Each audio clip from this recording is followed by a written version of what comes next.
Welcome once again, faithful followers. This is Renee McCormick with the National Math and Science Initiative, as it says right there on the logo. I'm glad that you're here with me. This is my favorite portion of the equilibrium section, which is so ever so important to your success. This is the easiest section. That's why it's my favorite. Because see, sometimes I'm just like you. I like it nice and easy, and I get a chance to be a little bit lazy. This will appeal to your common sense notions, but as often is the case, I must start with a confession. When we have you memorize solubility rules, which I know you know them all by now because you want to please me, those solubility rules come with a caveat. There's some fine print on them, and I realize that the future lawyers among you have already read the fine print. And the fine print says that essentially we use the word soluble to mean that something dissolves, let's say, in a ratio of 3 grams of salt in 100 grams of water. So an axe falls, and we say that salt is soluble, and if only 2.95 grams dissolves, well, that's insoluble. Well, that's not real fair, is it? So, because some of it does dissolve. So we sort of lie to you just a little bit. So when we talk about saturated solutions of salts, which are another type of equilibrium, then we have to confess our sins about that lie. So now we're talking about, in this particular portion of equilibrium, the salts that nudge up toward 3 grams of dissolving or a lot less. So in essence, yeah, they all dissolve a little bit, even if it's a ridiculously small amount and hard to measure. But some does actually dissolve. So the word insoluble is not an absolute term. So having gotten my confession out of the way, let's get on with it. So slightly soluble salts are going to also establish that dynamic equilibrium. Dynamic meaning molecules are colliding to form products. At the same time, product molecules are colliding to undo that and go back to reactants. And once the rate of the forward reaction is equal to the rate of the reverse reaction, we have reached equilibrium. So we're going to have hydrated cations and anions in solution. And when the solid is first added to water, there are no ions initially present. They've got to give it a little time. There's got to be some hydration. The water molecules have to surround the cations and the anions and pull them apart, which we often call solvation or hydration, more specifically when water is the solvent. And all of this is going to be aqueous equilibria in water. Be thankful for that.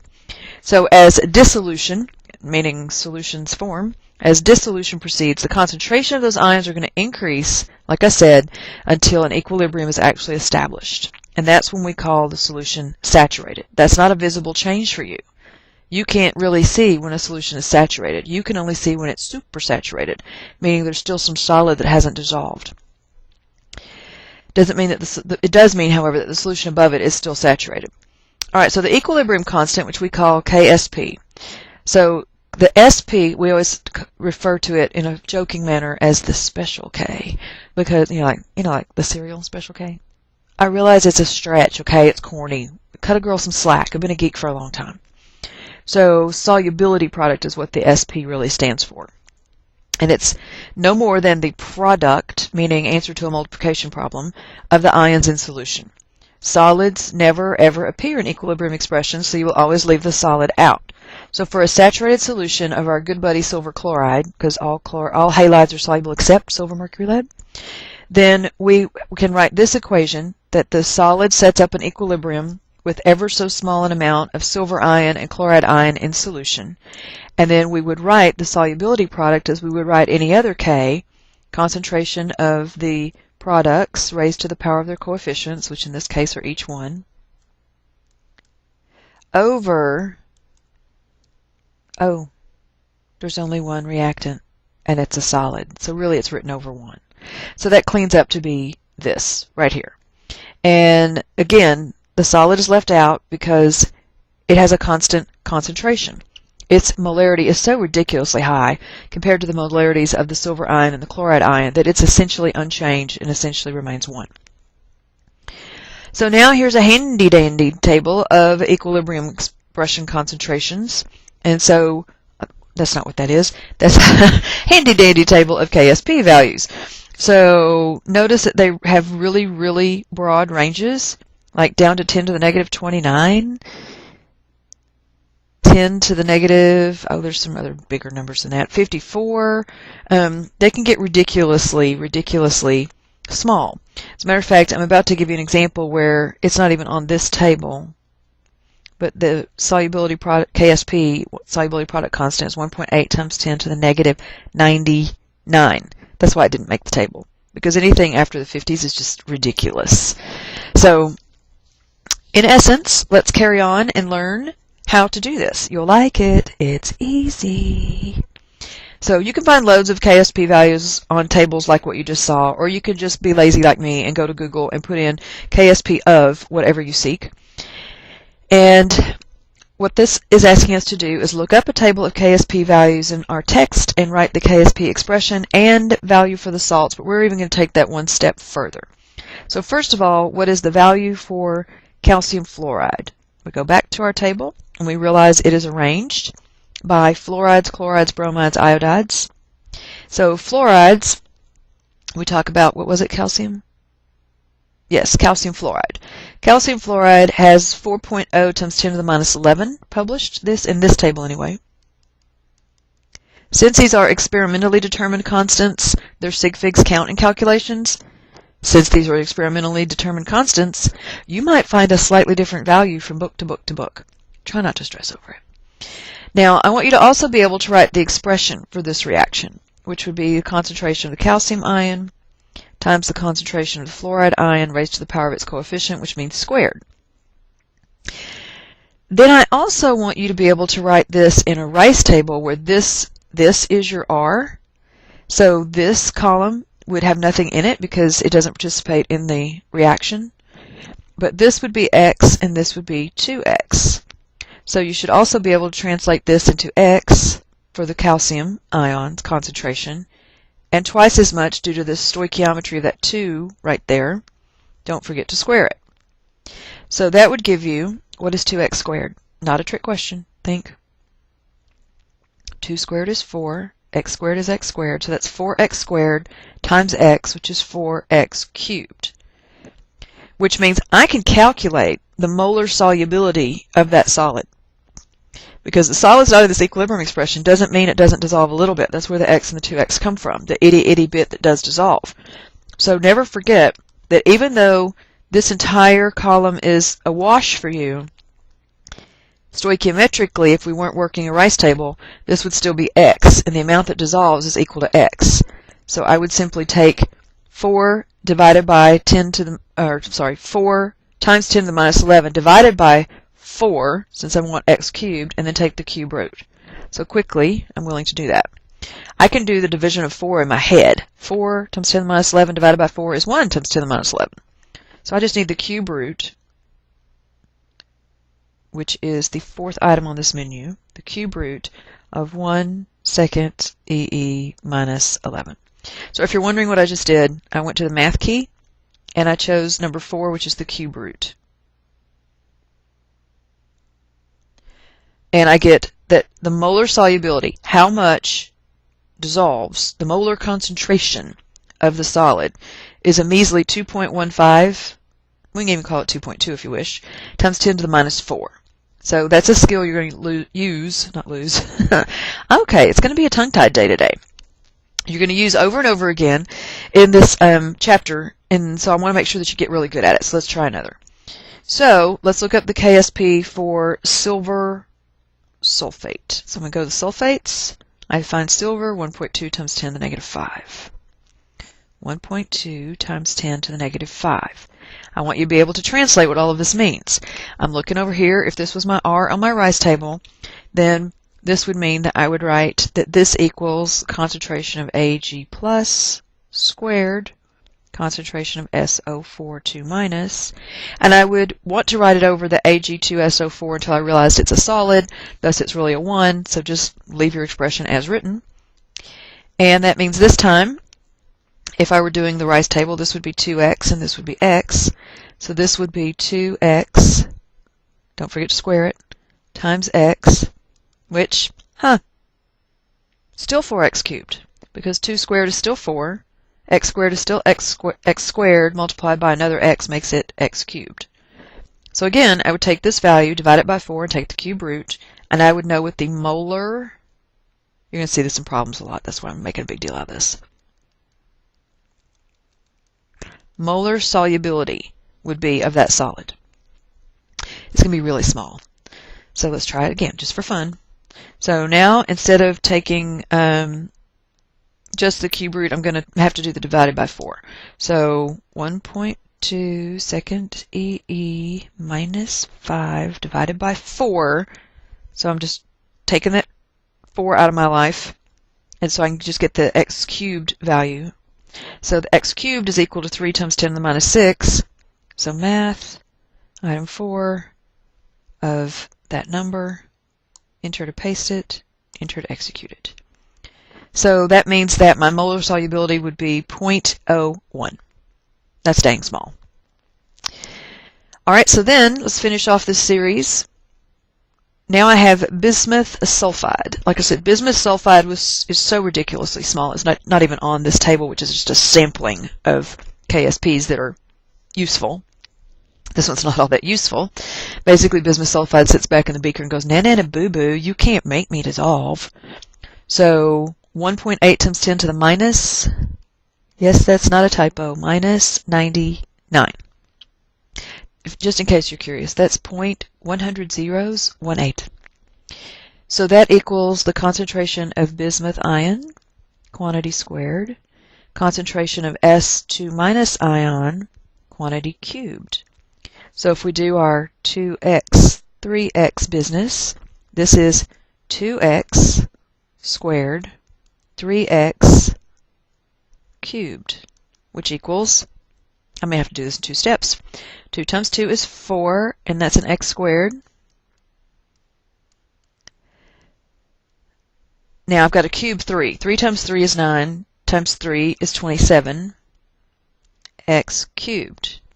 Okay, so the easy part to do is the x to the 5th, right? Because when you multiply things with exponents, you add the exponents.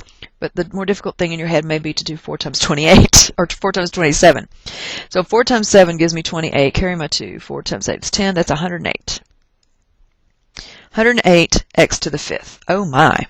So if we wanted the concentration of this, I would take the 1.8 second, I hope my calculator will even do this, it's so ridiculous, EE minus 99 divided by 108. Yeah, it's essentially 0, huh? And if I took the 5th root of that, that would be taking this number to the 5th power. I think I'm going to get an error message. That's how, like I said, that's how ridiculous this is. That's the 5th power, or 1/5 power. 0. It doesn't dissolve. For any intent or purpose, it just doesn't dissolve. All right, now let's look at how to do some other things with solving problems with this. The first, you've already learned the most major skill in the chapter. Determining KSP from experimental measurements. In practice, we determine this by careful laboratory experiment measurements using various spectroscopic methods. That means colorimeters, more importantly spectrophotometers, some pretty serious machinery involved. You cannot neglect stoichiometry. You must remember stoichiometry at all times.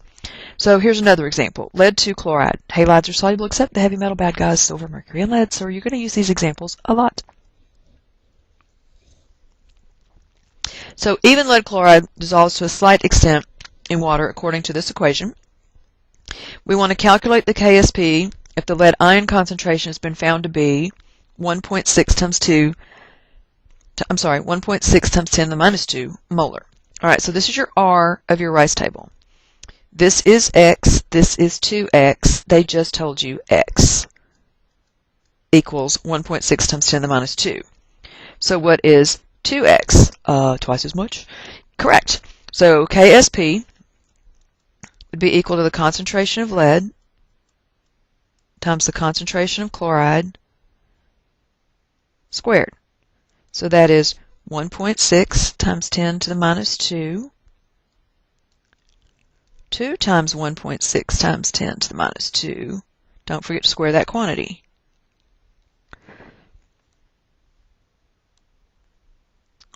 1.6 second EE minus 2 times, open a paren, 2 times 1.6 second EE minus 2. Did I get it all in there right? Yes. Close the paren.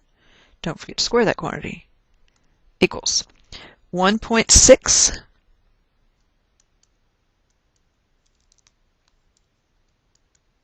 times 10 to the minus 5. That's what KSP equals. Okay, they rounded it to 1.7. How come? Oh, because they carried more sig figs. They had 3.2. Oh, well, never mind. They did the same thing I did. All right. I still get 1.6. All right. So, calculating KSP from solubility. This is like step A or B, perhaps, on most of the AP equilibrium questions that deal with KSP. So let me just give you a rundown real quick. Number one, when you crack open your free response booklet, it's going to be an equilibrium problem. So from the time you learn to do this, whatever month of the school year you learn to do this, you really need to practice one of these once a week, whether your teacher makes you or not. Be a big kid. Be a big kid that wants to do well. And just, you've got a whole bunch of them to practice. And it's okay to work the same ones over and over, right? It just makes you good at it. So all the techniques are going to be the same. Very rarely do you get some bizarre twist, and even if you do, so what? You just need to get more than half of the points on a free response of a real question. So this would be maybe part A or B of a KSP problem. So there's all different kinds of equilibrium. We've already gone through general, where we dealt with concentration and gas equilibrium. Now we're delving into solubility equilibrium, and there are still more equilibriums to come when we do the acid-base unit, which is the second big piece of equilibrium, the way that we've set up the units in terms of your unit exams. All right, so copper 1 bromide has measured molar solubility. Okay, I need you to lock onto those words right now. Molar solubility is about the solid, and it's the concentration of the solid. All right, it is also equal to X, because when we write these KSP expressions, they're almost like a heat of formation reaction where you always formed 1 mole. How much? 1 mole of a substance at standard conditions from its elements at standard states. This will always be written as 1 mole of the stuff, the solid, dissolving. So you won't see a coefficient. It'll always start with this format, solid in equilibrium with ion that is positive, and I shouldn't write it that way, I should write it as a chemical equation, and ion that is negative. Now, there may be 2s and 3s and such as that in there based on subscripts on the solid formula, but that's the simple format this follows. Don't try to make it hard. All right, so they really want me to solve for X. All right, so or they just gave me X, actually. Copper 1 bromide has a measured molar solubility of 2.0 times 10 to the minus 4. That is X at 25 degrees Celsius. Calculate its KSP value.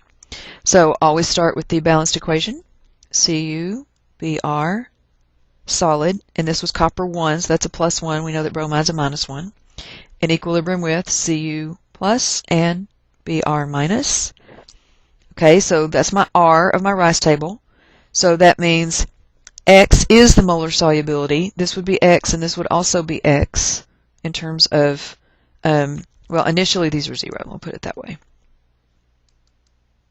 You probably watched enough Rice tables that you're kind of getting ready to abandon them. This would be X, and this would be X. And this column would just be out because it's a solid. And so at equilibrium, this would be equal to X, and this would be equal to X because I add both of those lines together. And therefore, we've got the KSP expression to write. I'm going to do it over here on the side. KSP equals concentration of Cu plus, concentration of Br minus. And again, it would be over something if there were any aqueous or gaseous parts on the left side, but in this particular unit with KSPs, it's always going to be a solid, and so there's never going to be a denominator. The denominator is an understood 1. All right, so that's going to equal X times X, lovingly called X squared, and also equals a number. And the number that they gave us for the X value is 2.0 times 10 to the minus 4. So this must equal 2.0 times 10 to the minus 4. So when we plug this in, we get 2.0 times 10 to the minus 4 quantity squared. Do not reach for a calculator. Do not do it. You can do this in your head. 2 squared is 2 times 2, which is a loving 4.0. And then 2 times a minus 4 makes that exponent a minus 8. So there is my final answer. And celebrate the fact it's naked. It's a naked number. You do not need a unit on that. All right, so first, before I leave that, I just want to recap a few things. I'm going to do it right here, where I have some space I can insert. Here are the things that are your recipe, shall we say, your algorithm for solving this. First of all, you need to lock on right now, before we go to any more examples, that the words molar solubility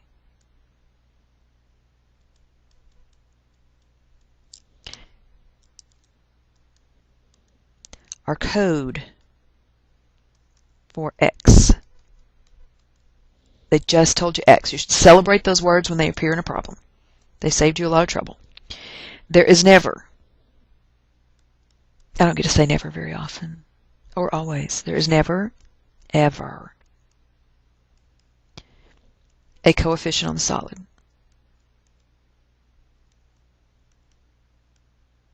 Which is why when they tell you molar solubility, you know what X is, because there's not a coefficient on there. It's always going to be X. Then you need to respect the stoich of the reaction. If coefficients are present,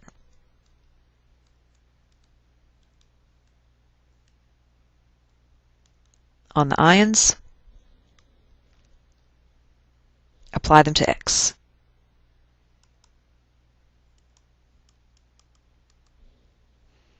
In other words, let's say we didn't have something as easy as copper 1 bromide. Let's have copper 2 bromide. Let's say if this had been copper 2 bromide, then you would have CuBr2 solid in equilibrium with its ions, copper 2 plus and 2 Br minuses. This would be X, this would be 2X. Ksp is an expression, would be the concentration of the copper ion times the concentration of the bromide ion squared. In terms of X, that is X times 2X, don't forget to square that term. So that always will equal 4X cubed. And we already went through these patterns once, but I need to be sure that you get it. I'd rather you get it now than later. So if you still are lost, pause now, rewind, and start over. It's okay to do a do-over. I do it all the time. You see me mess up constantly. Sometimes a girl just has to back up and do it again. All right, trudging forward. Calculate the Ksp value. So Ksp value for bismuth sulfide, that ridiculously low number, which has a molar solubility of 1 times 10 to the minus 15. Okay, molar solubility, see, told you. You're going to see these words a lot. That's X. You need to just learn that's X. So we're looking at 2 sig figs here when I'm all done. I like to sometimes write that up at the top, just to remind myself after I get into an involved problem. So here's my Bi2S3 in equilibrium with Bi3 plus S2 minus, get the coefficients, 3 and 2. Where am I getting the coefficients? Right there and right there. Don't get creative. So this will be 2X. This will be 3X. Therefore, the Ksp expression is Bi3 plus quantity squared, where this is S2 minus quantity cubed. Need an equal sign, sorry about that. Equals 2X quantity squared, 3X quantity cubed, and that means this equals 4X squared. How come? 2 squared is 4, X squared is X squared. 3 cubed is 3 times 3, which is 9 times 3, which is 27. X cubed is X cubed. That's 108. X to the 5th. And that is equal to the number they gave me. No, it's not.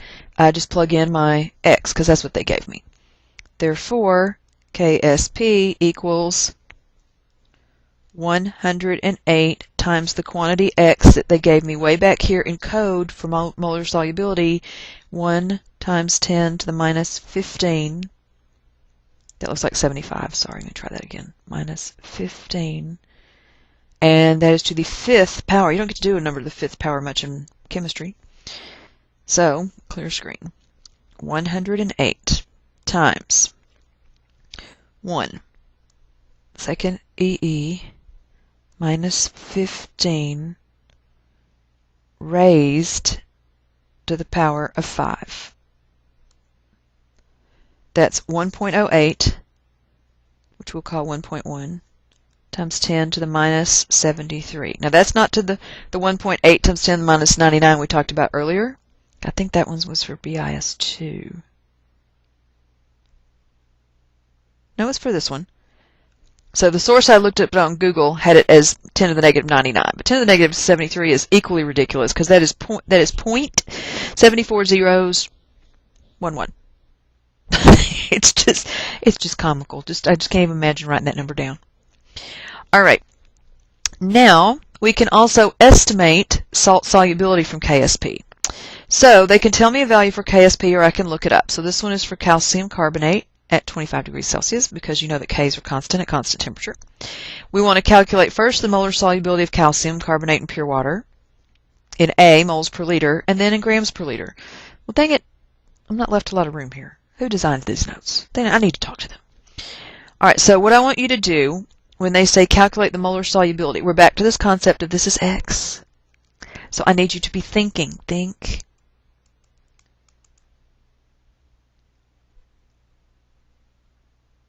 This is you thinking. That's your little speech bubble. Find X. That's what you need to be thinking when you see molar solubility.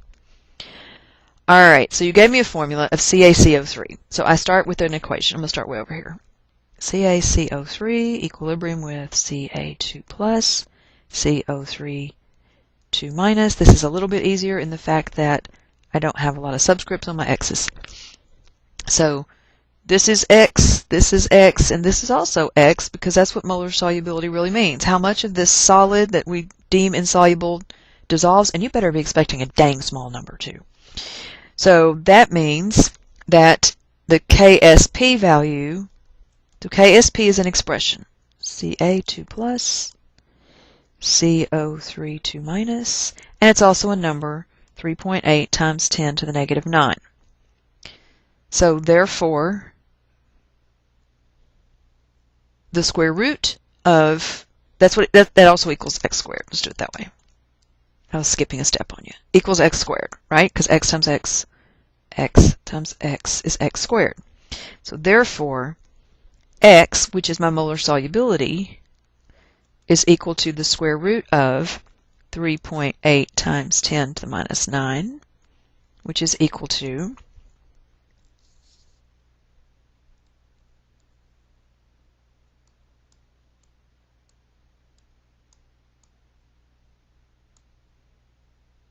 6.2 times 10 to the minus 5.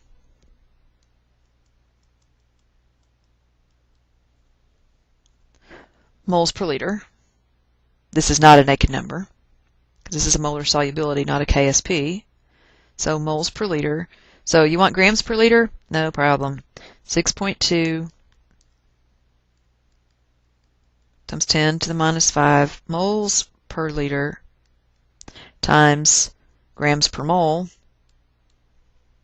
and I'm in business. Okay, so what is that? That is calcium is about 40.08 to be exact. Well, let's do it in the calculator. 40.08 plus carbon's 12.01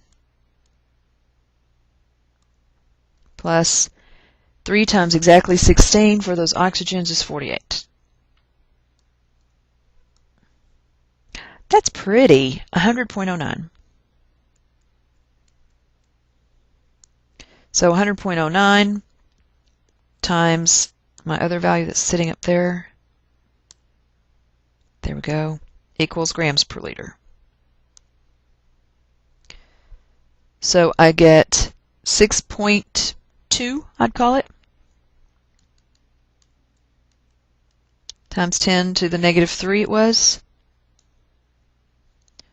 1, 2, 3. Yep. Grams per liter. So you wanted that. And you wanted that. Again, they didn't leave me much room to write, so I apologize for that. Okay, so moral to the story. The relative solubilities can be deduced by comparing values of KSP, but be careful. These comparisons can only be made for salts having the same ion-to-ion ratio. We do this to you in multiple choice. Okay, so always be on the lookout for the fact that you've got 1-to-1 coefficients on your equation versus a 2 or a 3 thrown in. And don't forget that solubility changes with temperature. So some substances become less soluble in cold while some become more soluble. Your general experience in life is that if you heat something, more stuff dissolves, but that ain't always the truth. There are endothermic reactions where, well, that's what those are. If you heat it more, more dissolves, but there are exothermic reactions as well, where if you add heat to the system, Le Chatelier would shift the equilibrium back to the left, which forms more solid, which is a tad counterintuitive for you. All right, so the KSP value for copper 2 iodate is 1.4 times 10 to the minus 7 at 25 degrees Celsius, calculated its solubility. Now, they didn't use the word molar, did they? But that's bad form, because what are you going to calculate it in? Moles per liter. Molarity is your favorite concentration unit. So it really is the molar solubility.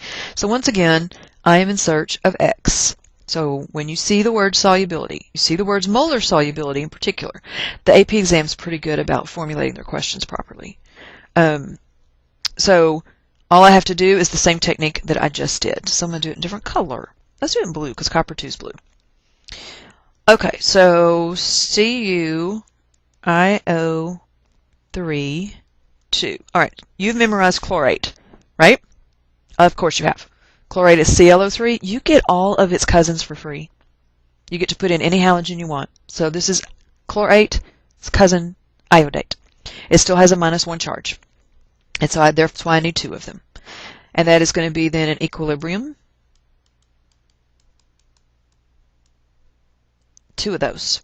So this is X, this is 2X, this is also X in a rice table, even though this whole column is going to be wiped out because it's a solid. That whole column's wiped out. You still get to think about this as X, because where did any of this stuff come from? Well, it had to come from this solid dissolving a itty-witty bit. All right, so that means that the KSP is equal to an expression. And again, I know you're thinking, why do you keep writing that every time? Can't you just go to just the math? And the answer is no. And the reason the answer is no is because often you get a point for that. And if you're too lazy to write that, I can't help you. I can only help you if you're not uber lazy. I'm okay with you being a little bit smart and lazy, as you know, but you can't be uber lazy. So this is equal to a number of 1.4 times 10 to the minus 7, which is equal to the quantity X times the quantity 2X. Don't forget to square it because of that 2 right there. Because of that 2 right there. You need that right there. All right, so that is our good buddy 4X cubed. Therefore, X equals 1.4 times 10 to the minus 7 divided by 4, and take the cube root. All right, it's time, I think. We're going to use the calculator enough. It's time for me to switch to my dueling windows, and I may have to reduce this a bit. That reduced it a lot. Bear with me. Technology's a blast. That's better. Okay. Clear. New problem. All right, so I want the cube root of that mess. So math, item 4 is a cube root. And I'm going to say 1.4 second EE minus 7 divided by 4. Ooh, it didn't like that. Oh, I didn't get that in, I guess. I didn't get my 7. So I can insert 7.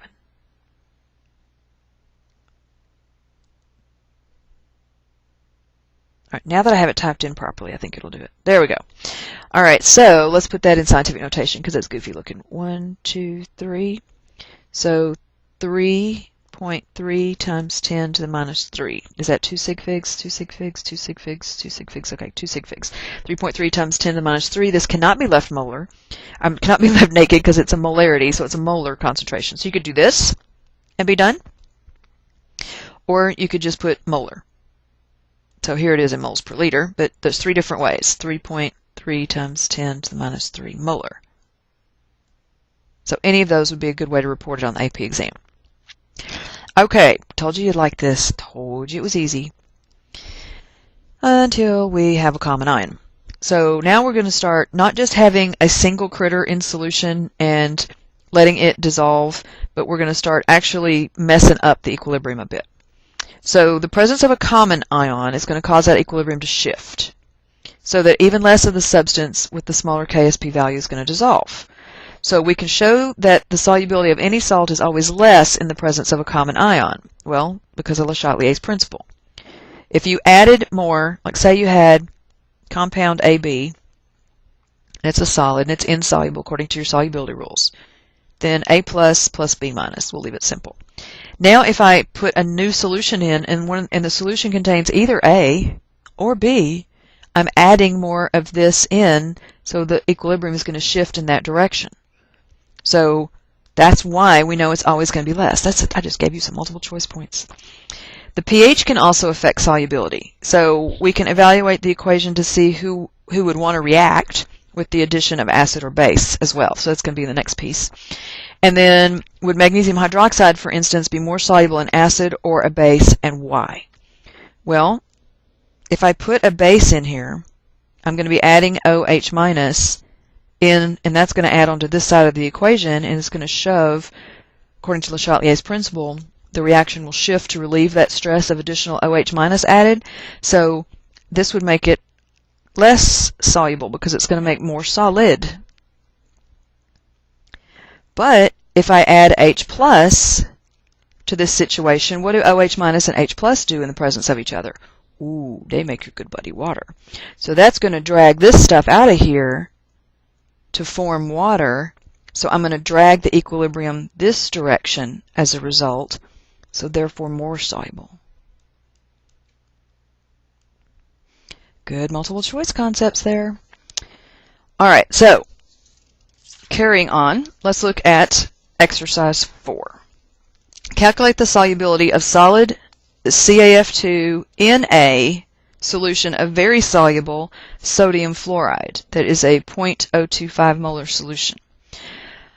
All right, let's look at the size of this KSP. Good grief, Gertrude. That is a very, very small KSP. If you were solving for X on that, you're going to get something times 10 to the minus, what do you figure, 5, 6, 7, 8, somewhere in that area, compared to this huge fluoride concentration over here with the molarity. So you can make a grand assumption here, and you can assume that all the fluoride in solution is going to be because of that uber-soluble sodium fluoride compared to that puny little soluble CaF2.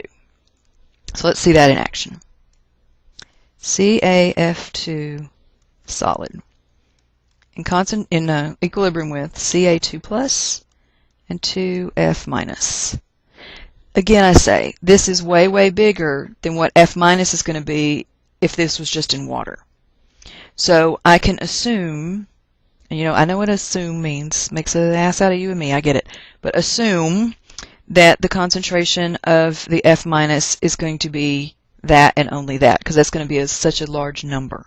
So what I'm really trying to do is just solve for the calcium ion concentration, all right, because I've got X and 2X, and if you want the solubility of solid or the molar solubility, then I want the value of X. So if I solve for the value of calcium, I'm getting the value of X at the same time.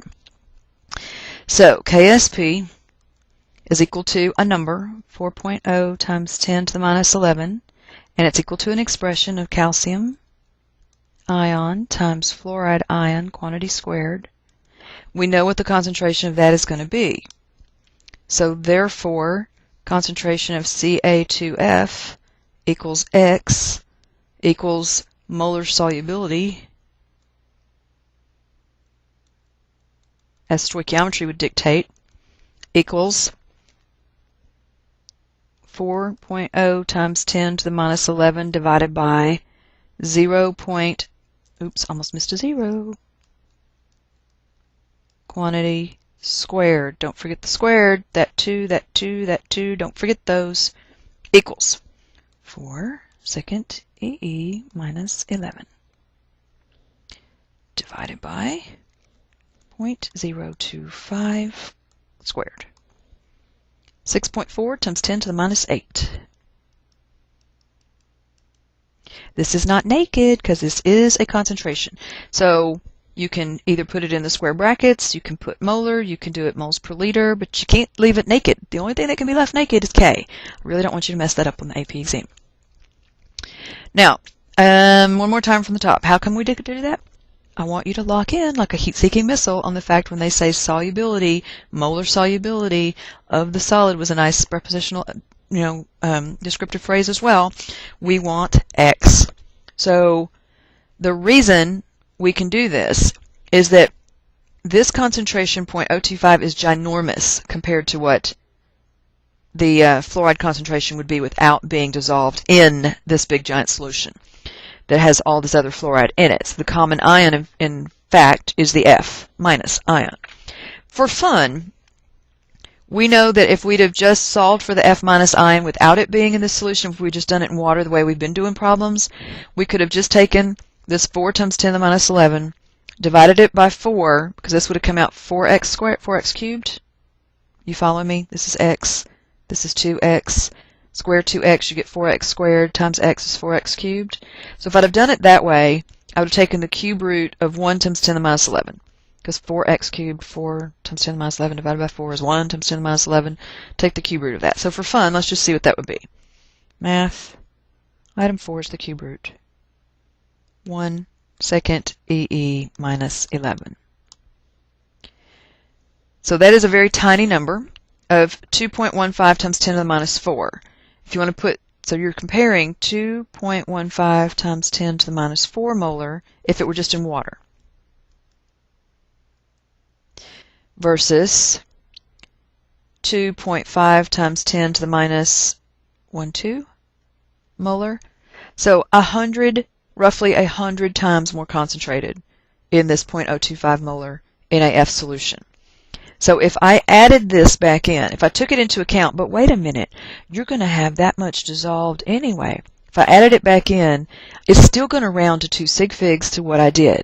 So it's a good assumption. It's a very good assumption, as a matter of fact. All right.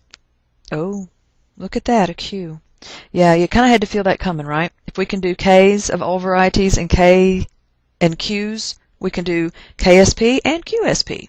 So with some knowledge of that reaction quotient, which you've already gained, we can decide whether a precipitate will form at the conditions given, and we can calculate the concentrations of the ions required to begin the precipitation of an insoluble salt. So let's review. When Q is less than K, the system is not at equilibrium.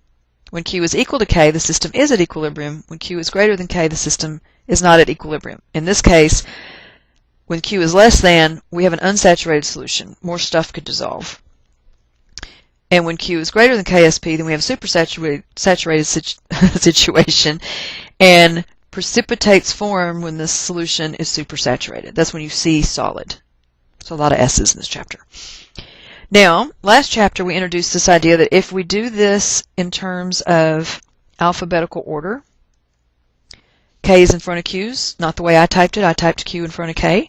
But if we do it this way while we work through these problems, and we always have the greater than, less than pointing to the smaller number, this is going to tell you the direction of the shift. So if that were the smaller number, that's the direction it shifts. So if it shifts this way, then more dissolving. More ions are going to form. It's going to keep going forward. And remember that our basic reaction for KSP is solid in equilibrium with the positive ion and the negative ion. So if I do it if I come back the other direction and my KSP is smaller, I haven't reached equilibrium yet. I'm sorry, I've overshot equilibrium, I should say. This I'm going to make more solid. So that may help you. we're going to do it that way. It's new for me, but we're going to do it that way as I go through here. Thanks again to the teacher in Virginia who taught me that.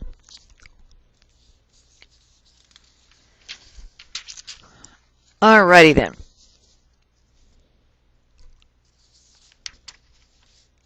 Let's look. A solution is prepared by adding 750 milliliters of 4 times 10 to the minus 3 molar cerium nitrate, cerium 3 nitrate, to 300 milliliters of 2 times 10 to the minus 2 molar KiO3. All right, you have a dilution on your hands because you've got not a liter, so that means you've got moles here, moles here, and you've added 750 milliliters to 300 milliliters, so you have a total volume of I'm doing this in my head, 1,050? I think it's 1,050. Yep, 1,050. So when we start calculating with this, you've got to calculate this mole and divide again by the total volume to get their new concentration. You've got to respect the square brackets or molar concentrations when they're mixed together. So they're asking me, will the cerium 3 iodate precipitate given the KSP of 1.9 times 10 to the minus 10 from this solution? So, well, let's figure this out. So let's write the equation first. CeIO3 3 times would be in equilibrium with this ion and this ion. And there would be 3 of those, according to the Stoic. So, they've given me the KSP. I need the QSP. That's when they're saying, will it precipitate form? That's Q. Go to Q. Go to Q, compare to K. Go to Q, compare to K. So I need QSP. So this is going to be X. This is going to be 3X. Therefore, QSP is going to equal a number that is going to be X times 3X quantity cubed. But I don't have to do it that way. I can actually do it with the real numbers because I've got information. So let's just figure it out that way. What is Ce3 plus going to be? Ce3 plus is going to be 750 milliliters times 4 times 10 to the minus 3. That is, I'm going to do it in millimoles. That's my favorite. So let's just work it out. 750 milliliters times 0.004 moles per liter. That's going to give me millimoles. This may be your first introduction to millimoles. Embrace millimoles. The liter piece is going to cancel and I get millimoles. And then that's going to be divided by the total volume of 1,050 milliliters. So millis still cancel as well. And I get moles per liter. And that's what I want for a concentration. So that is the concentration of Ce3 plus equal to 750 times 0.004. Get that numerator, divide it by 1050, and I come out with 0.002857. Yeah, that's it. Okay, so 0.002857. That's too many sig figs, but I'm going to keep it in my calculator anyway. Now do the same song second verse for the iodate ion. So the iodate ion is equal to, I'm doing it here in this little table, so separate out. Now what do I have? I've got 300 milliliters times 2 times 10 to the minus 2. That's going to be 6, isn't it? Millimoles. 300 times 0.02. That's 6. So I get 6 millimoles. I'll write it out for you this way since I did the other one that way, but sometimes you can do it faster in your head. 0.02 moles per liter over 1,050 shared volume total. So my millis cancel. This liter cancels this liter, and I still get moles per liter for my molarity. So the concentration of IO3 minus is equal to 6, which was the 300 times the 0.02. So 6 divided by 1050, it's going to be small, 0.0057. So why did I do that? Because I need to calculate Q. So QSP is equal to the concentration of Ce3 plus, which we just found, concentration of IO3 minus cubed, which we just found. So let's put the right ones in the right place. Concentration 0.002857, still sitting in my calculator. Concentration 0.005714 if I want to be consistent here. It's still sitting in my calculator. And don't forget to cube it. All right, so moment of truth. Calculate Q. That concentration, don't you love the new operating system, times this concentration, don't forget to cube it. I go to math, and the number 3 conveniently gets me the cubed. And that equals a number 5.33. I'm not done yet, but 5.33. I got 3 sig figs everywhere. Times 10 to the minus 10. So, will this stuff precipitate? Now you have to compare Q versus K. QSP versus KSP. And I'm going to do it. I said I would do it alphabetical. I'm trying to change my habits here because I like this little technique. KSP is given to us at 1.9 times 10 to the minus 10. QSP we just calculated, 5.33 times 10 to the minus 10. Put your arrow toward the smaller one. Uh-oh. Sorry about that. Misfire with my mouse. Minus 10. Who's smaller? That one is. So the equilibrium is going to shift that way. Therefore, more solid forms.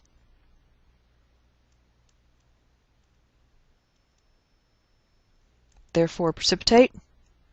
And the answer to your question is yes.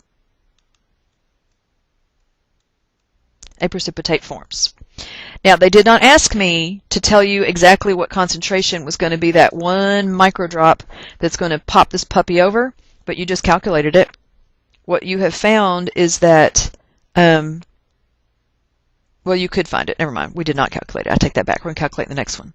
So here, all you're trying to do is say precipitate forms or not. It's simple comparison of QSP to KSP. So let me recap this because this was a new technique that I don't think we've done together before. I don't ever know what order you're listening to these in because I don't know what order your teacher's teaching the course in. I know what order National Math and Science Initiative recommends, but I don't know where you're from. So when you have starting amounts of a volume and a molarity, a volume and a molarity, you really need to embrace the fact that that's moles. That's code for moles. In this case, it would be millimoles if you don't change the 750 to 0.75, and if you don't change the 300 to 0.3. Then that needs to be over your total volume, because that's their new concentration. Because the minute you put two solutions together, you just diluted both of them. So you have to get that dilution. That is your new concentration. So it's simply your original volume times your original molarity over, well, which we can call M1V1, because that's probably how you learned it. So I'll do it that way. Here's M1, here's V1, here's V2.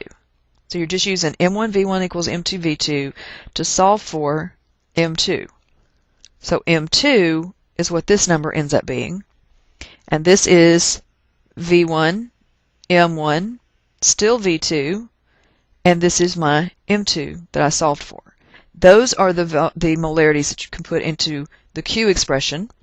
So you plug them into the Q expression, and now you get your QSP. Compare QSP to KSP. The smaller one gets the arrow pointed toward it, and then that's also, if you do them in alphabetical order, K comes before Q in the alphabet, it'll tell you which way it's shifting. So it's going to shift back to the left, and you can see if it shifts back to the left, it's going to make more solid. All right, another example. A solution is prepared by mixing 150 milliliters of 1 times 10 to the minus 2 molar and. Okay, mixing and. The little words mean everything. So now I'm back into the world of dilution. So this is my V1, this is my M1, this is my V1 for this set, this is my M1 for this set. My V2, or V total as I like to call it, is equal to the sum of 150 and 250, which is 400 milliliters. So this calculation is moles of, must be the magnesium that I'm interested in, because nitrates are all soluble. And this is the calculation of the moles of the, it must be the fluoride I'm interested in, because sodiums are all soluble. So calculate the concentration of Mg2 plus ion and F minus ion at equilibrium with solid MgF2 given a KSP of 6.4 times 10 to the minus 9.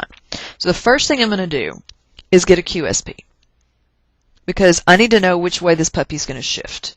So my total volume, like I said, is 400 milliliters, so I'm going to calculate, thinking about this equation, MgF2 concentration Mg2 plus and 2F minus.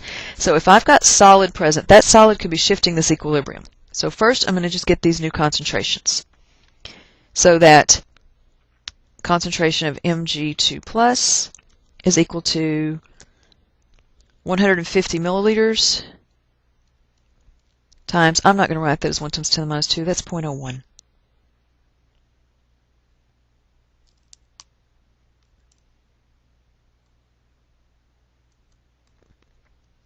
So my liters have canceled already.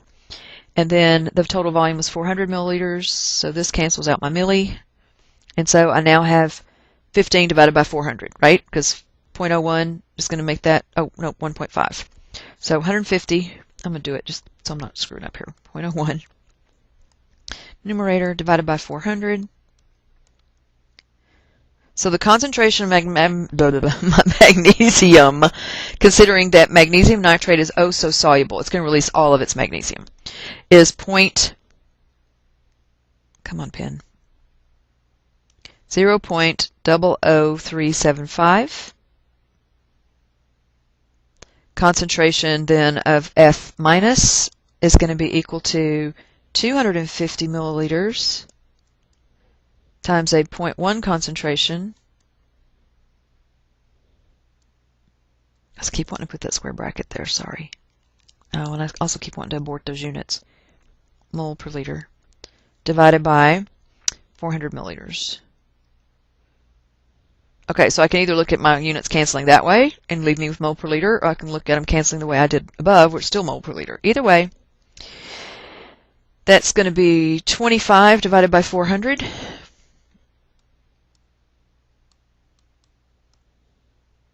.0625. All right, therefore Q SP is going to equal 0.00375. Let me go over here. QSP equals this times this. So I'm just plugging these in. And 0.0625 quantity squared equals this times this. Don't forget to square it. Did I square the right one? Yes, I did. So I come up with 1 point, how many sig figs? I better call it 1.5 then. Times 10 to the negative 5. Now I compare that to the KSP. So KSP, didn't get my Q on there. I'm going to change colors for you. KSP versus QSP. This number is 1.5 times 10 to the minus 5. KSP, and you don't have to write this out. I'm just doing this for those of you that need it and those of you that are visual. I realize those of you that are mathematically gifted are going, move on, lady. Hopefully you fast forward me. Which number is smaller? That number is smaller. That's the direction it shifts. Therefore, more solid forms. So, therefore, precipitate forms. So what do they want me to do? Solutions prepared by mixing these two, or precipitate forms. Well, now I had to figure that out so I can come back and do what they want me to do, which is calculate magnesium ion concentration and fluoride ion concentration at equilibrium with this solid, because I've got some shifting to do. So step 1 is now for me to run the reaction back to completion, all the way to completion. Step 2 is for me to determine the limiting reactant, and then calculate the ion in excess, and then use the KSP to calculate the ion's concentration limiting reactant. Wow, that sounds like a lot. It's really not that bad. So, one more time from the top. Let's reread the problem. The solution's prepared by mixing. Now you know you're in trouble, and you're going to have to do this dilution formula thing. So we're mixing some magnesium nitrate with some NaF. If this were a net ionic equation, you would write Mg2+, because all nitrates are soluble. That's a spectator. And then you would come along and also say that sodium is a spectator, so you would write Mg2 plus F minus. And now you know what those starting concentrations are, which means you're in the land of limiting reactant.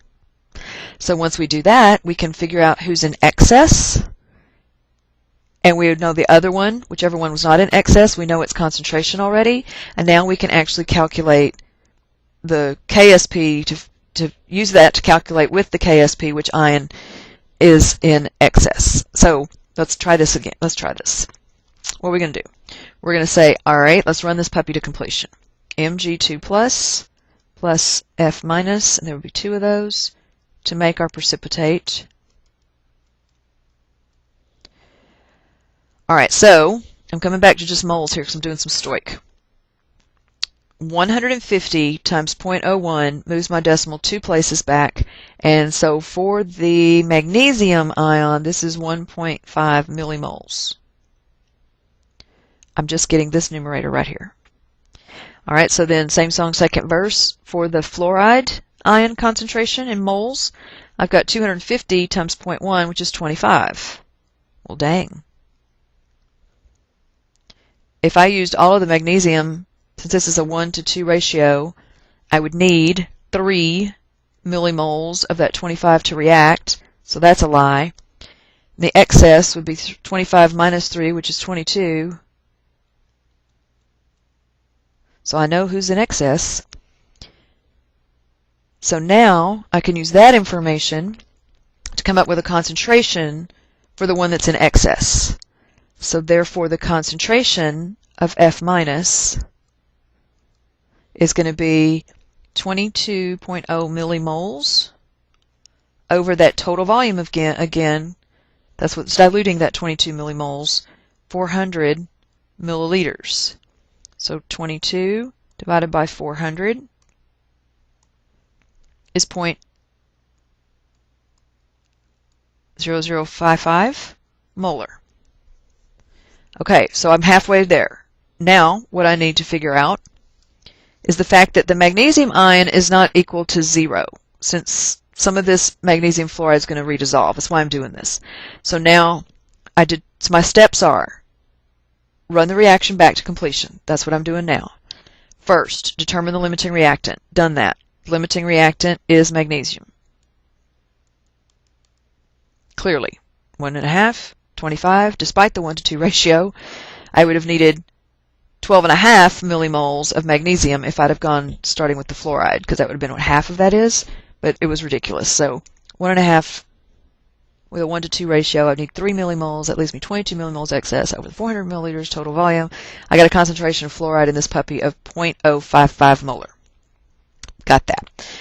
So I've even calculated the ion's concentration of the excess. Now I need to use KSP to calculate the ion concentration of the limiting reactant. I'm going to write these steps down for you in just a minute. All right, so my next step is to do that piece.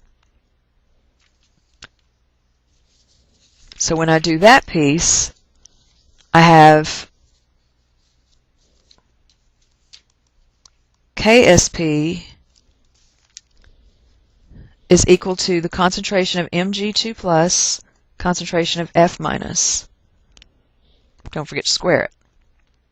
So now I want to solve for the concentration of my limit, which was the magnesium ion. So I'm not going to do that. I'm going to do therefore.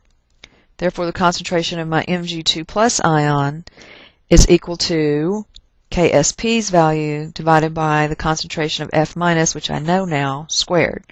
So this is divided by 0.055 squared. Make sure that looks like a 5. And KSP, I got to go way back up to the top. What was it? 6.4 times 10 to the minus 9. So 6.4 second EE minus 9 divided by this quantity. Don't forget to square it. 2.1 times 10 to the minus 6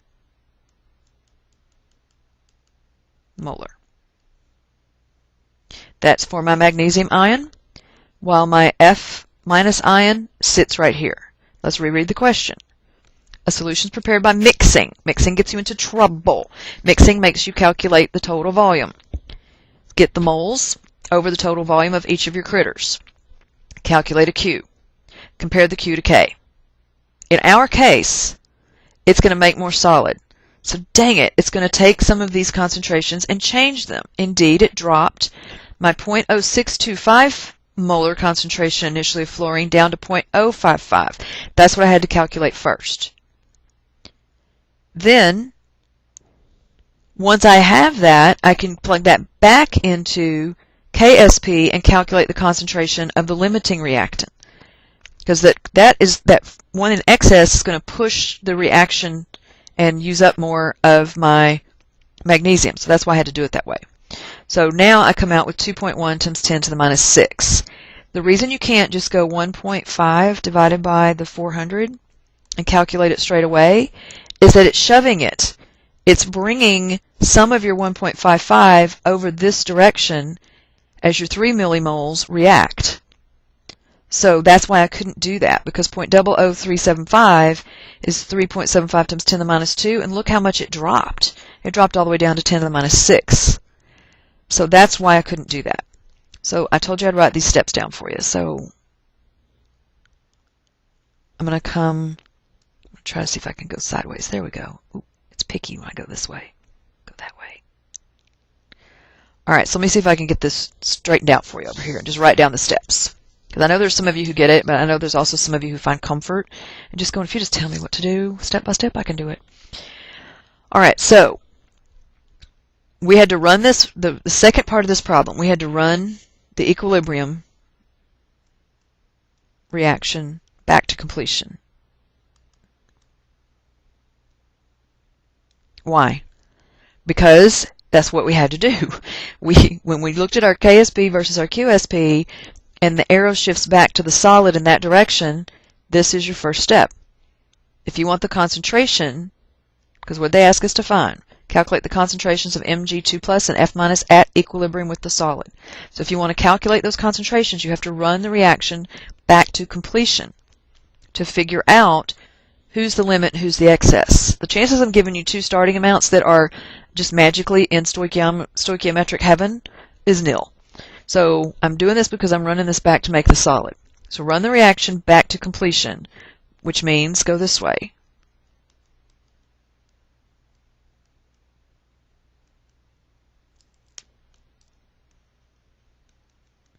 So completion would mean run it to make the solid, because that's what you're doing.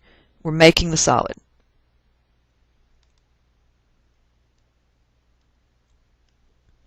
So run it back that way.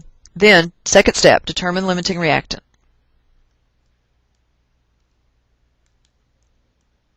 Sorry for the messy handwriting. Number 3, calculate the ion in excess. Oh, so I should say determine limiting reactant. Yeah, that's fine. Calculate concentration of ion in excess. Then, number 4, use KSP to calculate concentration of ion that was your limit. Because its concentration will decrease, you can't simply use molarity equals moles per liter, because that value will decrease. So that would be a lie. So you have to come back to use KSP to do that. All right, can I tell you that's as ugly as it's going to get? And can I also tell you I've never seen that done on an AP problem. I'm never going to say never because I don't have them all memorized, so I may retract that statement, but I've never seen it.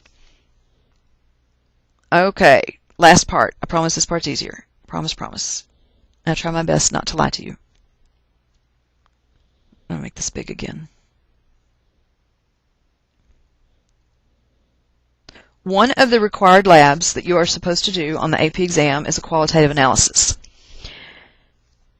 Because there's a lot of questions with the qualitative analysis, one of which is the net ionics. If you don't know your solubility rules, then you can't answer anything on question 4.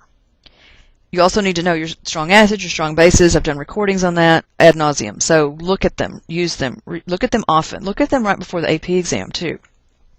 Fast forward through what you already know.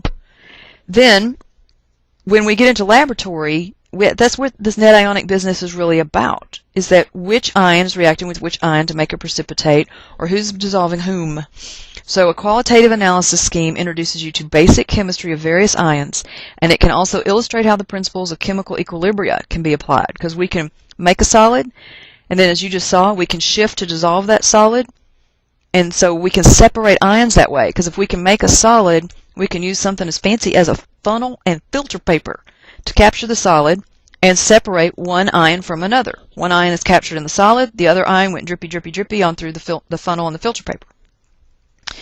So if we have an objective of separating the following metal ions, silver, lead, cadmium, and nickel, then we can develop a scheme using our solubility rules for this, and a little bit of extra chemistry like acid-base chemistry. If we add HCl, silver and lead are going to precipitate because chlorides are soluble except silver, mercury, and lead.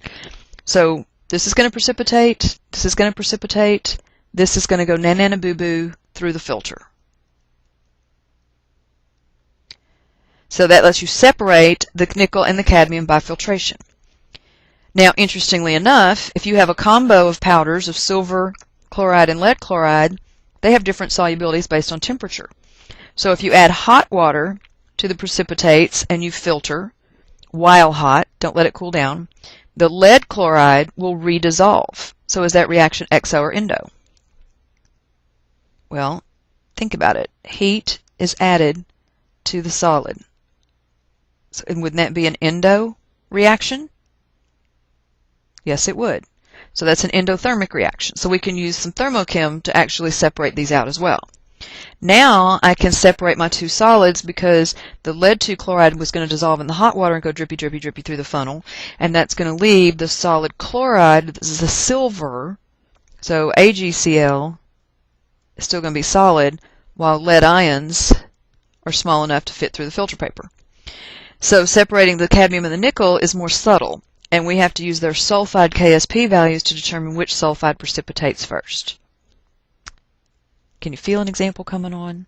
I got good news for you. This is the last example because there's no more boxes. We've got a little more to talk about, but this is your last mathy one. So the trick here is to calculate the common ion. So let's read the problem. Calculate common ion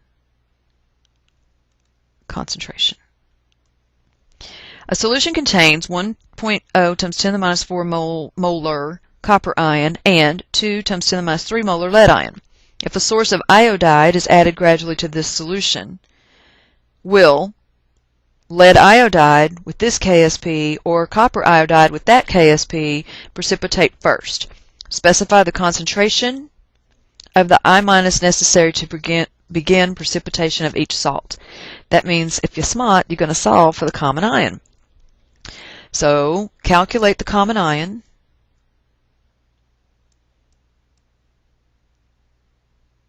Concentration, and imagine a race for precipitation. Who will win? Who gets to the finish first?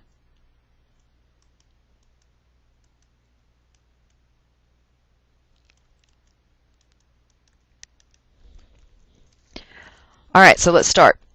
Let's do the way they gave them to us. So let's do the KSP of lead iodide first.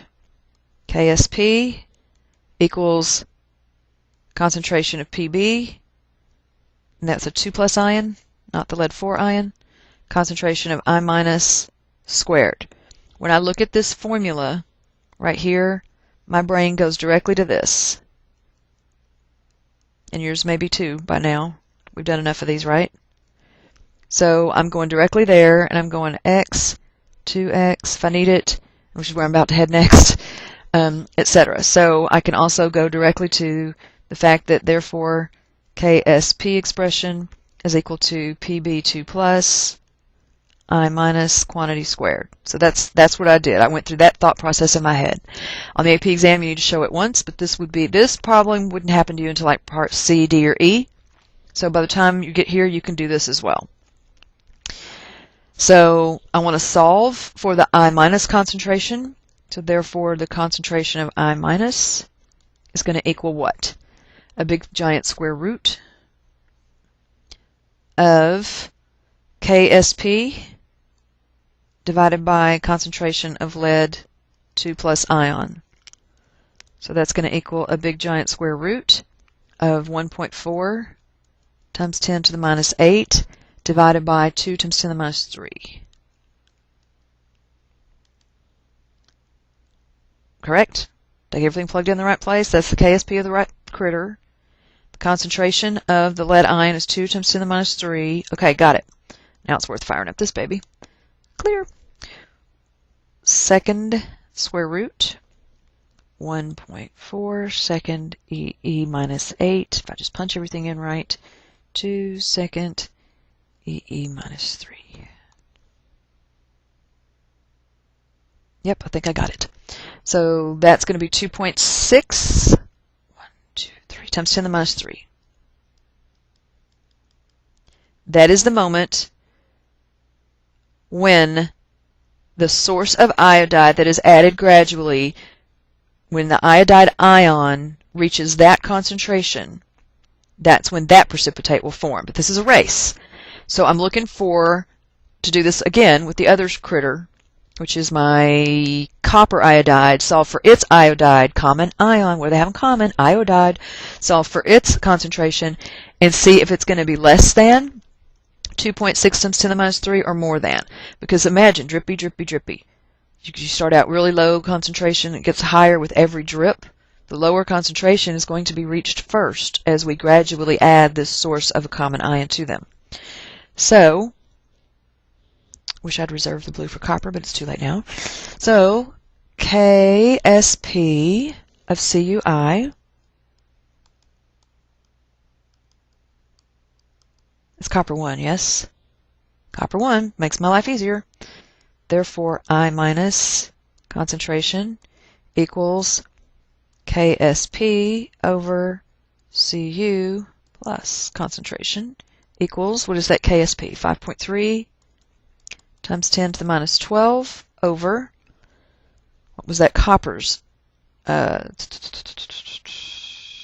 times 10 to the minus 4.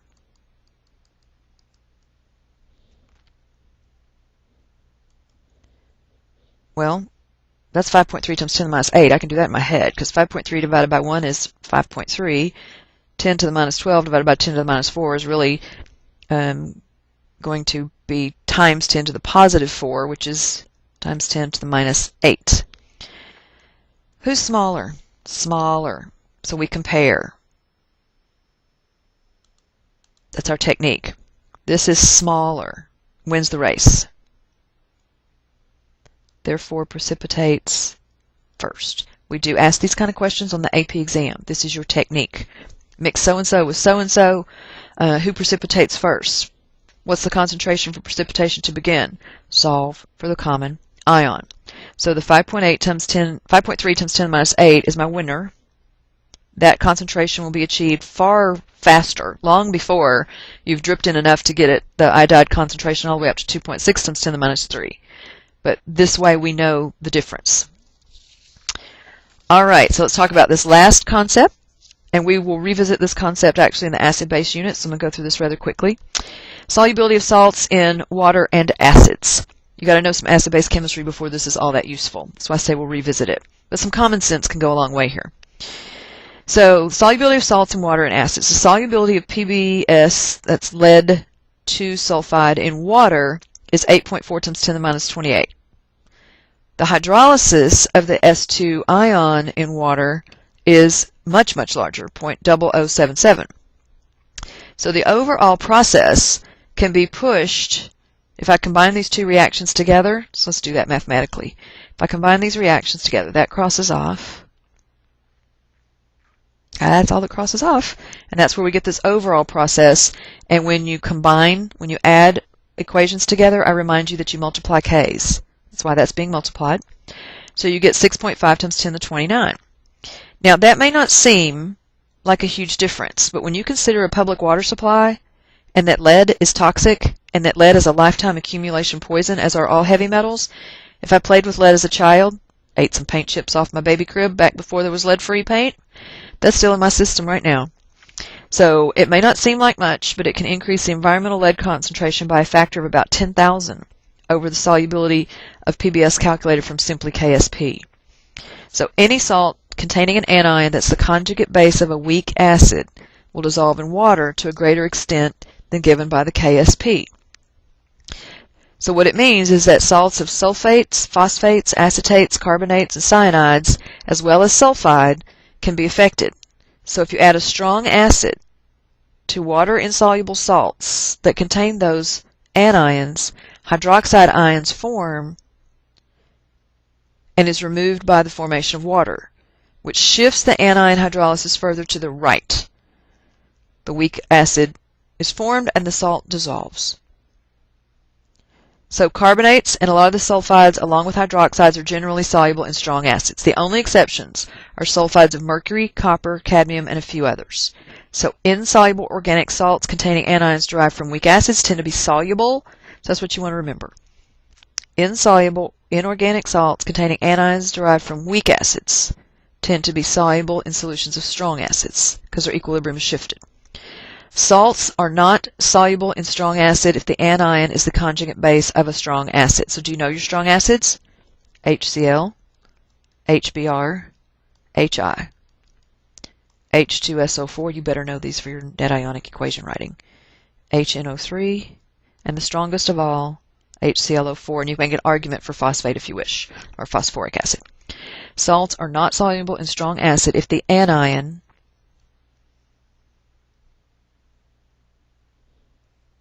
is the conjugate base of a strong acid. That's what you want to remember.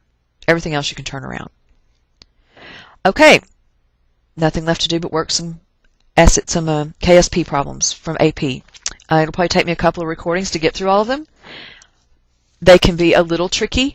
There's usually one tricky bit, but overwhelmingly, they're pretty straightforward and easy. They may be long, so they may be a bit tedious, but you should sit through at least one or two with me. The worksheet is out on the wiki page, or your teacher has already given it to you or put it on their own website, so you should get it. You should attempt some pieces before you listen to me, and I look forward to talking with you again. Have a great rest of your day.